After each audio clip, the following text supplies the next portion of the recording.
What is going on, my dudes? It is I, Rico, the gearhead, and it's my hope that you're keeping safe in this corona infested world. The world is changing, and so should we, as we embrace the change and hope everything gets better.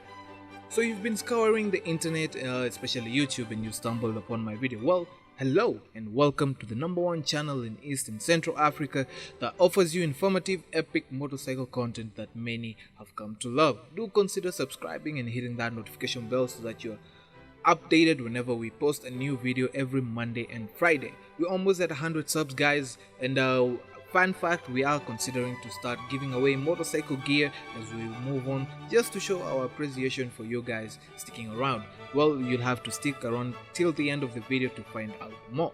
Today we'll be covering one of the most crucial topics when it comes to starting your motorcycle journey, and that's the top 5 things to consider when you're buying your first bike. Well, #1, we do have the type of bike. Now this may come as a shocker to you, but the type of bike really does matter, and to me I think it's the #1 factor to consider. We have covered such topic in depth over the classes of bikes, or rather the types of bikes, in a previous episode. If you haven't watched that, I do highly recommend that you check that out. Be it a cruiser, a sports bike, or hell, even a naked bike, this will determine the rest of the things to consider. For me, I decided to go for a naked bike, well, because it's what seemed most comfortable to me and well suited for my day-to-day activities, which brings me to my second thing to consider, and that is the purpose of the bike. Well, I believe this to be the most underlooked factor when it comes to buying motorcycles. You find out that most people often buy bikes that don't meet their purpose. Maybe they bought it out of peer pressure, or maybe even for the looks, mostly for the looks. Then a few months down the line they realize, well, this is not the bike that I wanted, this is not what I thought it would be, and it's really not worth the hassle. So they end up selling with very few kilometers on them, causing suspicion, especially suspicion from potential customers, wondering why that guy sell the bike, such a cool bike. Maybe it has an underlying issues and whatnot. Well, what purpose means in simple terms is that what will you be using the bike for? Is it for daily commuting? Is it for long distance trips? Do you live in a rural area that has a lot of dirt roads? In such a case, it would be unwise to get a sports bike, as I've seen some guys do it. I will not mention names, but rather I'd get an off-road because it's well suited for that kind of terrain. If you're looking for the power of a sports bike, well, there are some dirt bikes that have similar power equivalent to that of a sports bike. If you're looking for that power. #3 on our list we do have is your skill level.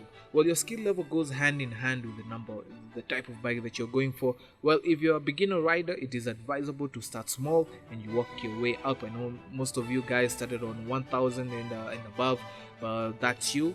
For me, that's my take, that's my opinion. You could start with a 150cc like me, and 150 to roughly 400cc, but no, the more power you have, the more discipline you will require. Such small cc bikes do have advantages over the bigger ones, as it has enough power not to get you in trouble, that is, in case you drop it. The power is sustainable and manageable. It's easy to learn how to ride. You ride if you start small, and maintenance of such bikes are cheap and affordable. Not to mention your fuel consumption will be way lower considering to that of a person with a 600 or 1000cc and above. Most small bikes will give you a mileage of 50 kilometers per liter ish. For small cc bikes you will have to compromise, however, on power and speed, but as you advance your skill level, so will the need to upgrade. The more cc you have, the more skill you will require. Now, the next on our list is obviously it's the price. You've determined the type of bike you want, it meets the purpose you desire, your skill level, well, it's at par with what you want. Now let's start to look for the bike and see how much it goes for. As a beginner rider, I do recommend you getting a second-hand bike, as it will be cheaper. It will cost you a lot of pain, especially when you drop it, or rather when it requires a lot of services. But if you want a brand new bike, well, don't let me stop you. It is your money after all. Do what you want. It's a free world. And by the way, about that, what are your thoughts on it? Should you buy a brand new bike or a second-hand bike for your first bike? Let me know in the comment section below. I will put up a poll to see which between the two wins. If it's a brand new bike, you will have to get it either from a dealership or someone who just mostly from a dealership. You cannot just can't bargain your way out, you'll just have to buy it at full price. If you are considering buying a second hand, there are factors to consider, and I will go through them lightly and cover them in depth in another video. If you'd like to see such a video, let me know. Such include the overall condition of the bike, the mileage, authenticity in the owner in terms of legal paperwork for the bike, just to name a few, so that you don't end up buying a stolen bike. It has been in the case for some few years back. You can look up the bike you want online. We do have them. We do have people selling them in mostly on Facebook. There are Facebook groups such as the AMD African Motorcycle Diaries, or you could go to a dealership. We do have a few in Kenya, such as KTM Kenya. We do have even Beth Mobility. Shout out to Tris Bikes. Or you could go to any local mechanic workshop that deals with such high-end bikes. They can give you a good advice considering on the type of bike that you want. But now that you've seen the bike that you want, let's go and meet up with the seller and go see the bike. So you're now with the seller and you've seen the bike, you're excited, you just want to have it, you're ready to give out the cash and begin your motorcycle journey, riding away into the sunset. But before you do that, do consider this as a final step: the overall condition of the bike. This applies to those of you who are looking to purchase a second-hand bike. If you're buying a brand new bike, well, you can skip this one, but I'd rather not. I'll give you a secret.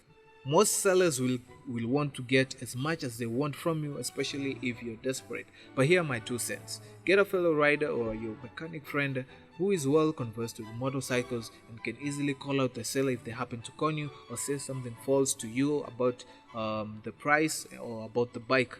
This in turn will save you a ton of headache in the future, because once you sign that sales agreement, you're done for.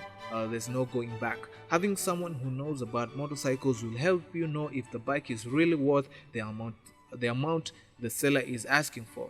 It might even open up negotiations if a defect or flaw is seen that wasn't earlier mentioned. There are other things to check as well.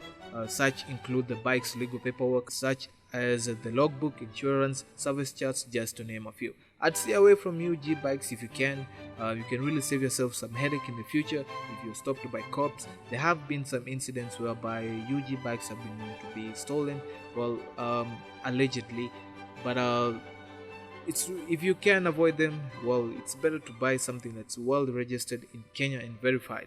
Now that you've seen everything, everything checks out, you like the bike, you can do the transaction, you can sign the proper documents, go to NTSA, do the exchange of logbook and whatever, then it's time to ride. That's it, you have your first bike. One more bonus point before I end this video I forgot to mention is gear. Ensure before you buy your first bike that you have the proper gear, the essentials being a riding jacket and a DOT or ECE approved helmet. If you don't have one, you can get your riding buddy to pillion you as you await to begin your motorcycle journey. As Tony says, I'd got all the gear all the time. That's it for this video. Was it to your liking? Have I left something out? Let me know in the comment section below. I do love reading and replying to all your comments. But first, a shout out to Tom. We had quite a conversation from my last video. Thank you, Tom. You did shed some really good information that I wasn't aware of. This channel is all dedicated to help not only you but me as well. We learn every day, we grow every day. If you like this video, hit that like button, consider subscribing, hit that notification bell so that you're informed every time we do post a new video. Now for the good part. Since we're almost at 100 subs, we do want to grow this community of riding in Kenya. It is growing, and we are considering giving away motorcycle gear. We know a lot of you guys are about to start this journey, and we want to help you begin this journey by giving out some gear. We will start small, and even as we progress, as our community grows, we will go into more complicated, and hopefully maybe one day we will start giving out bikes as well, just like Yami does. And I'm hoping we cannot do that without your support, guys. So do consider subscribing. Well, in order for you to win this next thing that we have, all you have to do is comment down below and subscribe and give us a like, so that you're also updated in whenever we do post a video. Anyway, apart from that, guys, ride myself, my dudes, keep safe, and I'll see you in the next one. Peace.